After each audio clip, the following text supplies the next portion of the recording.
नमस्कार, हरियाणा विशेष देख रहे हैं आप। आपके साथ मैं हूं रंजना सिंह राठौड़। बुलेटिन की शुरुआत करेंगे। लखीमपुर हिंसा के मामले में बेटे आशीष मिश्रा मोनू पर हत्या का प्रयास और आर्म्स एक्ट लगने के बाद केंद्रीय गृह राज्य मंत्री अजय मिश्रा टेनी ने अपना आपा खो दिया। अजय मिश्रा टेनी ने मीडिया कर्मियों पर गुस्सा निकालते हुए उन्हें अपशब्द बोले हैं। इस बीच अजय मिश्रा का दिल्ली तलब उन्हें किया गया है।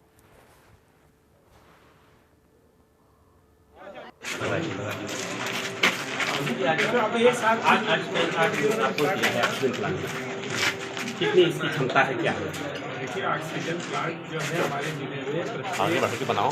हमने विधानसभा में जो CHC है वहाँ पर लगा दिए हैं। ऑक्सीजन का उत्पादन क्षमता हमने पूरे देश में और अपने जिले में भी 10 से 12 गुना बढ़ा दी है और अब ऑक्सीजन की किसी तरह की कोई कमी नहीं है।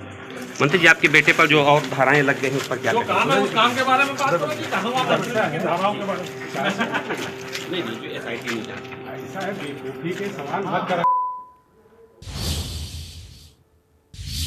संसद के शीतकालीन सत्र में विपक्ष लगातार गृह राज्य मंत्री अजय सिंह टेनी का इस्तीफा मांग रहा है। राहुल गांधी ने संसद में स्थगन प्रस्ताव देकर मामले पर चर्चा की मांग की है, तो विपक्ष के हंगामे पर सरकार ने कहा कि सुप्रीम कोर्ट के निर्देश पर जांच चल रही है। They are not allowing us to speak. That's why the house is being disrupted. Because हमने कहा कि ये जजमेंट आया है और उनके जो मंत्री हैं उसमें ये इन्वॉल्व हैं, तो हमने कहा कम से कम डिस्कशन तो अलाउ होना चाहिए, मगर वो डिस्कशन नहीं करना चाहिए।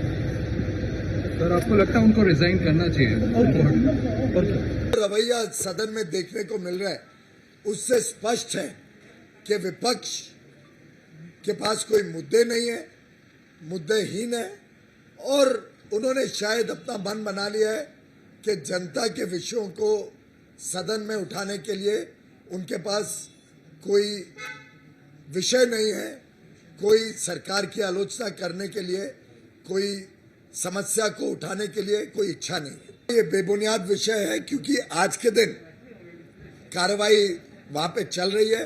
सुप्रीम कोर्ट के आदेश के अनुसार कार्रवाई चल रही है और सब जुडिस मैटर पे चर्चा नहीं होती है, ये पार्लियामेंट्री रूल्स है। राज्यसभा सांसद दीपेंद्र हुड्डा ने कहा कि लखीमपुर मामले को लेकर कांग्रेस ने सदन में स्थगन प्रस्ताव दिया है। दीपेंद्र ने गृह राज्य मंत्री अजय टेनी के खिलाफ कार्रवाई की मांग भी की है। दरअसल SIT ने लखीमपुर खीरी मामले को साजिश बताया, जिसके बाद से ही विपक्ष लगातार हंगामा कर रहा है। जब ये साजिश के तहत था, एक साजिश थी, तो साजिश में कौन कौन था, इसकी जांच के दायरे में मैं मानता हूँ जो मंत्री हैं अजय कुमार टेनी जी, उनसे भी पूछताछ होनी चाहिए, क्योंकि उनका बयान था 2 दिन पहले कि मैं दिखा दूँ, तो उस बात के बाद ये घटना घटित हुई और ऐसे में नैतिकता के आधार पर उनको स्वयं इस्तीफा देना चाहिए या उनको तुरंत बर्खास्त कर देना चाहिए और ये हमारी मांग है। इस मांग को लेकर कार्यस्थगन प्रस्ताव दिया है। अयोध्या में पहली बार भाजपा शासित 11 राज्यों के मुख्यमंत्री और उप मुख्यमंत्री एक साथ रामलला के दर्शन करने पहुंचे। देश में इस समय 11 राज्यों में भाजपा की सरकार है। देश के विभिन्न प्रांतों के मुख्यमंत्रियों का अयोध्या में प्रदेश के मुख्यमंत्री योगी आदित्यनाथ ने यहां पर पहुंचने पर स्वागत किया। हरियाणा के मुख्यमंत्री CM मनोहर लाल भी अयोध्या पहुंचे, जिनका जोर शोर से स्वागत किया गया। CM मनोहर लाल अयोध्या में रामलला के दर्शन करेंगे।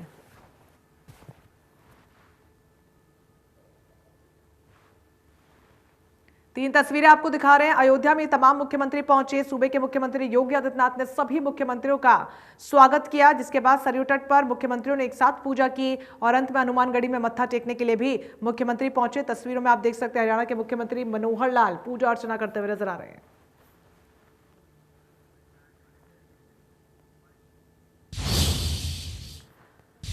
तो वहीं अयोध्या पहुंचे मुख्यमंत्री मनोहर लाल से हमारे सहयोगी अभिषेक सिंह ने खास बातचीत की। क्या कुछ उन्होंने कहा, इस रिपोर्ट में सुनिए।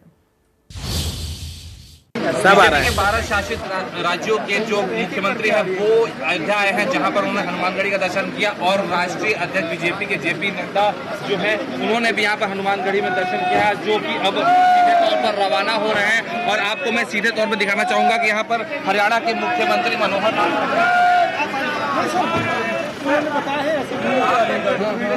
कैसा रहा यहाँ पर आकर के? जो एक दो धर्म नगरियों में जो है बीजेपी ने अपना पूरा कुंभा भेजा हुआ है, और क्या लगता है इतने सालों के इंतजार के बाद? देखिए, देश भर के सभी मुख्यमंत्री नरेंद्र मोदी जी के नेतृत्व में आज मिले हैं और एक प्रकार से इस देश की आध्यात्मिकता, इस देश की संस्कृति, किस प्रकार से इसका उत्थान, उसका प्रतीक दिया जाता है उदाहरण ये सब लोगों ने देखा है। और निश्चित रूप से इस आस्था के कारण से देश आगे बढ़ेगा, देश की जनता प्रफुल्लित होकर आगे बढ़ेगी और हम विकास के कामों को भी इस सोच के साथ आगे बढ़ेंगे कि स्वच्छ निर्मलता का भाव पैदा होकर देश में चलेगा। सर, एक साथ दो धर्म नगरियों की में आपने आस्था की डुबकी लगाई, क्या मैसेज दिया? बहुत आनंद आया है और मैं कहता हूँ ये 2 दिन जीवन के अविस्मरणीय दिवस है कि जब इस प्रकार के एक साथ दोनों धर्म मंदिरों पर हम लोगों ने दो इस प्रकार के अवतारों का हम किया है, बहुत आनंद है। सर, एक से ऐतिहासिक कदम रहा, एक साथ इतने मुख्यमंत्री पहली बार अयोध्या की धरती पर, काशी की धरती पर, क्या आपको लग रहा है? देखिए, मुख्यमंत्री तो पहले भी मिलते रहे हैं, लेकिन ये ठीक है कि इस बार उसका चयन जो है वाराणसी और अयोध्या इसको रखा गया है और निश्चित रूप से एक अच्छा एक अवसर है कि जब सारे देश भर के मुख्यमंत्री मिल करके काशी के बाद अयोध्या में जो है एक मॉडल संस्कृति के नाते से किस प्रकार का बचाव कर अयोध्या में जो है एक हजारों वर्षों का एक बीजेपी ने दिखाया है कि हम मुख्यमंत्री हैं, अयोध्या पहुंचे और सीधे तौर पर 2022 के विधानसभा चुनाव को लेकर जो एजेंडा है बीजेपी मुख्यमंत्री जो मनोहर लाल खट्टर जो कि हरियाणा के मुख्यमंत्री थे, उनका साफ तौर पे कहना था कि आस्था की जो डुबकी लगी है अयोध्या और काशी में वो काफी अविस्मरणीय रही है और उनके लिए एक बहुत ही ऐसा पल था जो धार्मिक स्थल पर उन्होंने एक और पूरे भारत को यह मैसेज देने की बात उन्होंने कही कि यहाँ से पूरे देश को एक धार्मिक स्तर पर इन स्थलों से एक संदेश जा रहा है कि भारत की सनातनी परंपरा कितनी मजबूत है और जिससे कि काशी और अयोध्या की जो परंपराएं हैं और जो यहाँ का इतिहास है वो लोगों को जानने का और सुनने का और बेहतर ढंग से मौका मिलेगा। अयोध्या से अभिषेक सिंह, इंडिया न्यूज। तीनों कृषि कानून रद्द होने के बाद आखिरकार 383 दिन बाद दिल्ली के गाजीपुर बॉर्डर से किसान नेता राकेश टिकैत अपने घर जा रहे हैं। अब 1-2 दिन में किसान आंदोलन की वजह से बाधित रास्ता खुल जाएगा। घर वापसी से पहले गाजीपुर बॉर्डर पर किसानों ने जश्न भी मनाया। यहां पर महिला किसान भी जमकर डांस करते हुए नजर आई। गुलाब के फूलों की वर्षा की जा रही है। कड़ी सुरक्षा व्यवस्था के बीच किसान अपनी मांग पूरी होने पर जश्न मना रहे हैं। 2 तस्वीरें आपको दिखा रहे हैं, गाजीपुर बॉर्डर की दोनों तस्वीरें, जहां पर एक तरफ किसान जश्न में सराबोर नजर आए, दूसरी तरफ राकेश टिकैत का काफिला अपने घर की ओर वापस। गाजीपुर बॉर्डर से लेकर आज मुजफ्फरनगर तक जश्न का माहौल है। किसानों की घर वापसी हो रही है। गाजीपुर बॉर्डर पर तस्वीरें आपको दिखाते हैं। आप देखिए, यहाँ से विजय यात्रा की जो शुरुआत है वो हो रही है और किसान यहाँ पूरी तरह से जश्न मना रहे हैं। फूलों की वर्षा जो है वो यहाँ पर किसानों पर की गई है और आप जश्न की तस्वीरें देखेंगे तो समझ जाएंगे कि किस तरह से जो माहौल है पूरी तरह से खुशी में सराबोर है। आप देखिए, यहाँ पर अगर मैं आपको तस्वीरें दिखाने की कोशिश करूं तो महिलाएं भी यहाँ पर डांस कर रही हैं। तो ये एक अलग तस्वीर जो है नजर आई। किसान आंदोलन खत्म होने के बाद 1 साल से ज्यादा तक चला ये किसान आंदोलन आखिरकार किसानों के नजरिए से देखें तो उनकी जीत के रूप में खत्म हुआ है और उसी जीत को यहाँ पर वो सेलिब्रेट कर रहे हैं। तिरंगा भी कई किसानों के हाथ में नजर आ रहा है, लेकिन महिलाएं जो हैं वो पूरी तरह से जश्न में यहाँ सराबोर नजर आ रही हैं। साथ ही साथ यहाँ पर गाना बजाना चल रहा है और अगर यहाँ से ऊपर दिखाएं तो ये नेशनल हाईवे 9 है। वहाँ पर ऊपर सुरक्षा कर्मी जो हैं वो मौजूद हैं। चप्पे चप्पे पर आज भी निगरानी है। विजय यात्रा जो है वो गाजीपुर बॉर्डर से शुरू होकर मोदी नगर और मेरठ के रास्तों से होती हुई मुजफ्फरनगर के सिसोली में जाएगी, जहां पर राकेश टिकैत के स्वागत के लिए एक बड़ा जो जश्न का माहौल है पहले से तैयार किया गया है। सिसोली को दुल्हन की तरह सजाया गया है। राकेश टिकैत 13 महीने बाद 13 घंटे के लिए अपने घर जाएंगे और फिर वहां से देश के सफर पर वो निकलेंगे, तो उसे सेलिब्रेट करने का मौका किसान जो है नहीं छोड़ना चाहते हैं। गाजीपुर बॉर्डर से जतिन गोस्वामी, इंडिया न्यूज।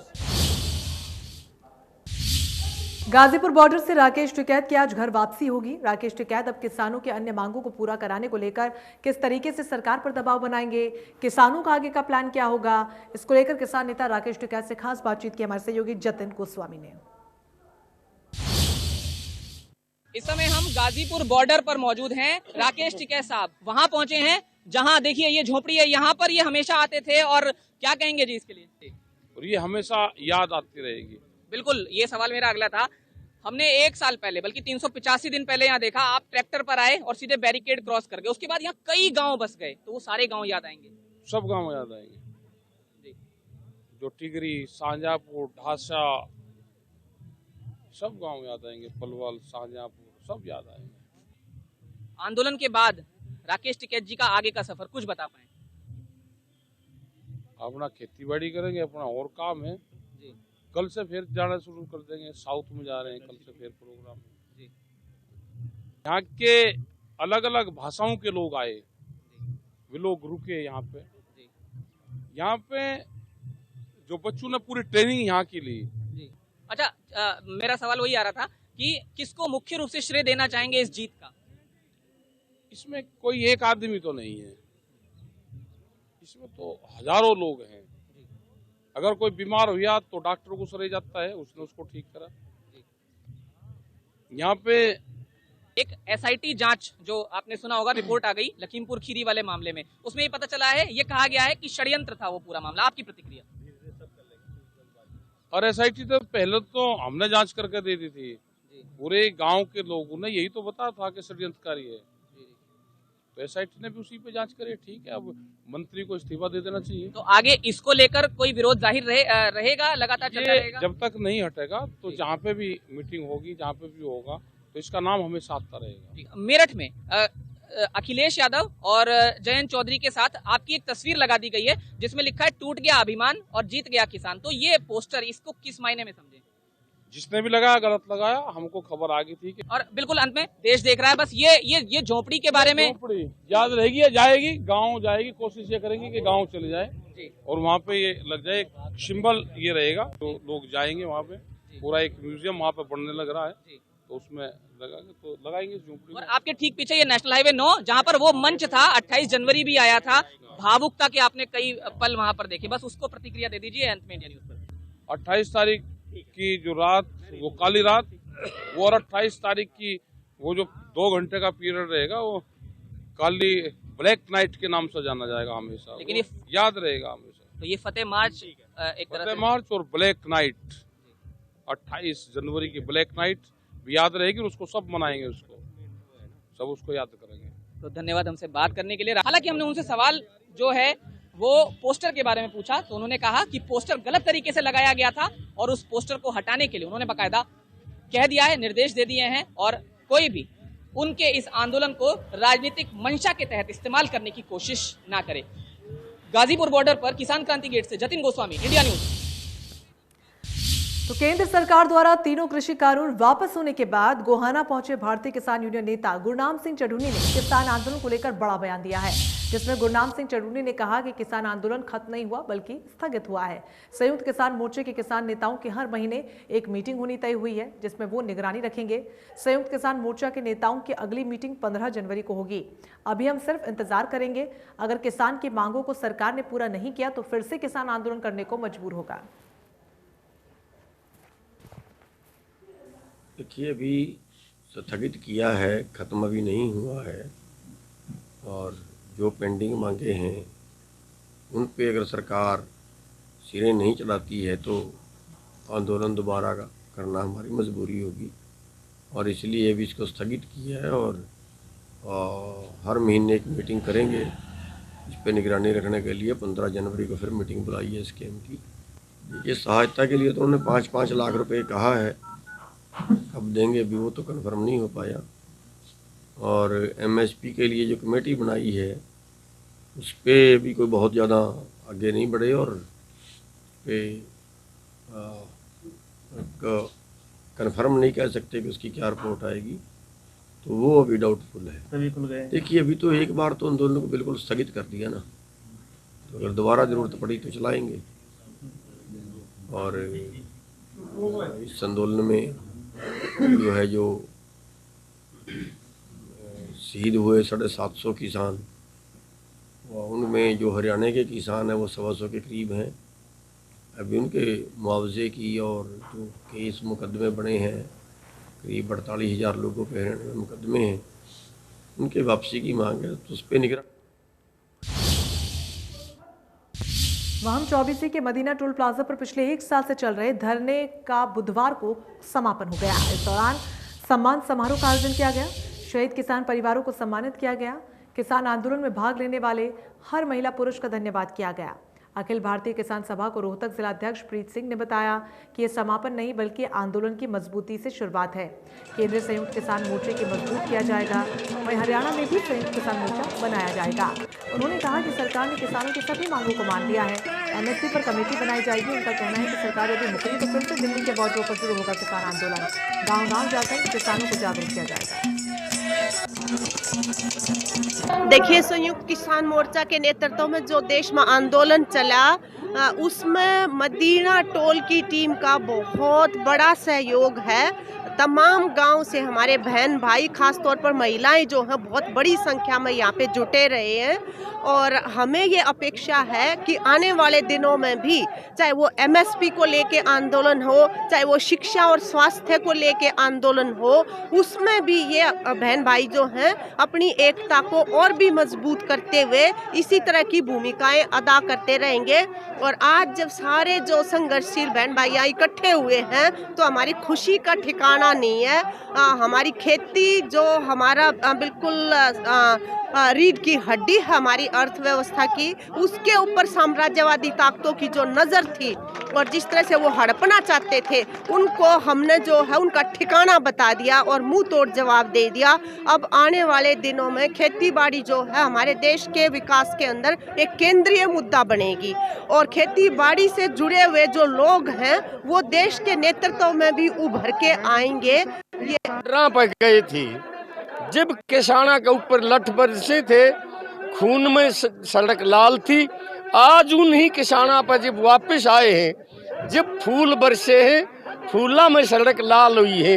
ये हम सभी जनता जो कमा के खाने वाली मजदूर हैं, किसान हैं, हमारे मीडिया के साथी भी हैं जो रात दिन एक कराया, उन्होंने जो किसी भी गर्मी सर्दी में हमारे साथ रहे हैं, हमारा सहयोग कराया है, हम उनको सभी को धन्यवाद करते हैं। मुबारक।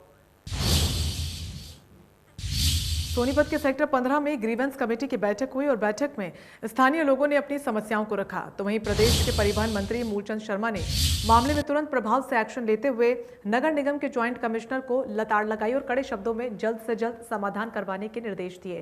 तो वहीं ग्रीवेंस की मीटिंग उपरांत पीड़ित लोगों ने कहा कि हुड्डा की जमीन पर कुछ लोगों ने कब्जा किया हुआ है और वहां पर पशु पाल रखे हैं, जिसकी गंदगी और पशुओं की आवाज से रहना दूभर हो गया है और जिसकी शिकायतें लंबे समय से अलग अलग विभाग में दी जा चुकी हैं, लेकिन कोई भी कार्रवाई अमल में नहीं आई है। अंत में ग्रीवेंस की मीटिंग में अपनी समस्या रखी तो मौके पर परिवहन मंत्री ने जल्द समस्या से निपटारा होने का आश्वासन दिया। पाले हुए हैं, यहाँ पे गंदगी मचाई हुई है और इतना बुरा हाल है। हर इंसान ने मतलब ये जो भूमाफिया इन्होंने इतना सारी चीज़ें कब्जाई हुई हैं वहाँ पर। ये इनकी ज़मीन 1 किले के अंदर थी, ये 3-3, 4-4 किले में बैठे हैं। सब हुड्डा की ज़मीन है और उस पर कब्जाया हुआ है इन्होंने। और सरकारी ज़मीन पे ऐसे कब्जा होता रहा तो पूरा देश ही ये निगल लेगी। मसला ये था कि हमारे पीछे भूमाफियाओं ने ज़मीन पर कब्जा कर रखा है, जो है हुड्डा की ज़मीन, और उस कब्जे के अंदर उन्होंने पशु पाल रखे हैं, जो कि हमें सुबह दिक्कत होती है, आवाज़ें आती हैं गंदी गंदी, और ये कब्जा हटा नहीं रहे। हुड्डा ऑफिस में कई बार कह लिया, ग्रीवेंस वाले ने भी कह लिया, ये कब्जा हटना चाहिए। ये कब्जा आज का नहीं, मतलब कुछ जो घर अलॉट किए थे वो उनके थे, वो बेशक रह जाए, पर कम से कम जो अवैध कब्जा वो हटवाए, 4 दीवारी करवाई। चंडीगढ़ से सोनीपत ग्रीवेंस कमेटी की बैठक लेने जा रहे हरियाणा के परिवहन मंत्री मूलचंद शर्मा ने गन्नौर के पास नेशनल हाईवे पर हरियाणा रोडवेज की फ्लाईओवर के ऊपर से गुजर रही बसों को रुकवाकर उन्हें चेतावनी दी कि वो भविष्य में नेशनल हाईवे पर बने हुए सभी फ्लाईओवर्स के नीचे से ही बसों को लेकर आए, ताकि यात्रियों सवारियों को कोई दिक्कत ना हो। परिवहन मंत्री मूलचंद शर्मा ने कहा, यात्री फ्लाईओवर के नीचे खड़े होते हैं और जब रोडवेज की बसें पुल के ऊपर से जाएंगी तो इसका फायदा निजी बस संचालक लेते हैं, जिस कारण सरकार को नुकसान होता है।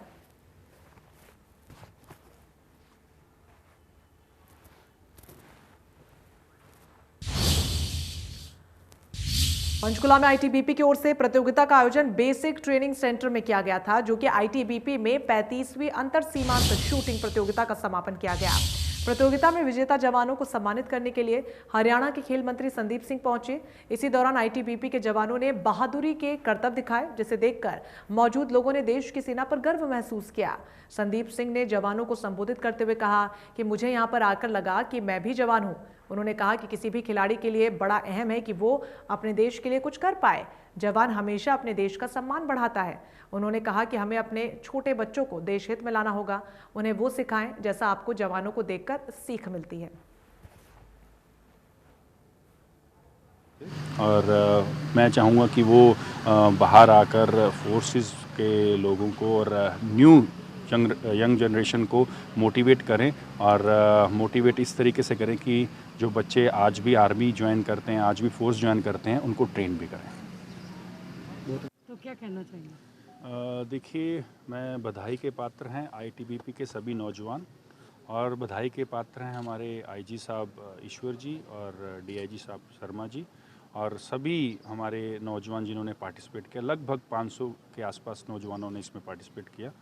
और खुशी की बात यह है कि इन्हीं के हायर ऑफिसर ने मैक्सिमम मेडल भी जीते। इसमें एक आइडियल के रूप में वो सामने आए हैं, और मैंने एक हेल्दी एक कंपटीशन के रूप में भी कहा है कि आगे आने वाले समय में इन्हीं को बीट करने के लिए और नौजवान साथी आगे आएँ, जिससे कि कंपटीशन भी बढ़ेगा, टैलेंट निखरेगा।